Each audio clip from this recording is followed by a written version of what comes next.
বনি ইসরাইলের একজন যুবক, সমাজে এমন কোনো পাপ নাই যে পাপ যুবক করে নাই।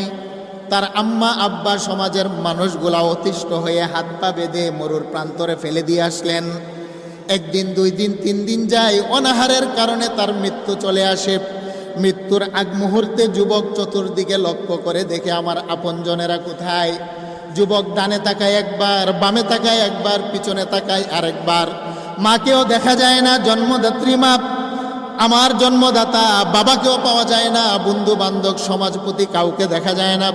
যুবক এবার লক্ষ্য করে দেখলো, মাওলা হে, মরুর প্রান্তরে আপনি ছাড়া তো আমার আপন বলতে কেউ নাই। যাদেরকে আপন বানিয়েছিলাম তারাই হয়ে গেল পর। আর এতদিন যাবৎ আপনাকে পর বানিয়েছিলাম, বুঝে দেখলাম এই মুহূর্তে আপনি আমার আপন। আল্লাহু আকবার। যুবক এবার মনে মনে তওবা করতে লাগলো।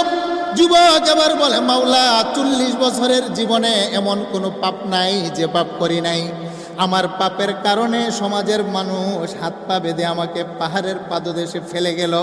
হেরে মাওলা, রুহটা আমার নাকের ডগায়, জানি আমার মরণ হবে, কিন্তু এই মুহূর্তে তোমার কাছে আমি ওয়াদাবদ্ধ হলাম।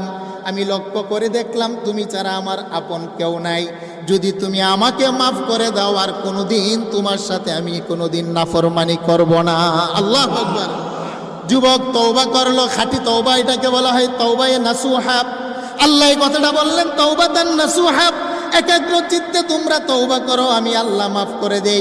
যুবক তওবা করার সাথে সাথে মালাকুল মউত এসে তার রূহটা নিয়ে গেল। 1 দিন যায়, 2 দিন যায়, 3 দিন যায়, যুবকের লাশটা পড়ে আছে। সমাজের কেউ তাকে গোসল করায় না, কাপনও পরায় না, দাফন দেয় না, জানাজার নামাজ পড়ানোর জন্য কেউ আসে না। হাদিস কানা বুখারী। আল্লাহ নবী বলেন, আমার আল্লাহ মুসা পয়গম্বরকে ডেকে বললেন,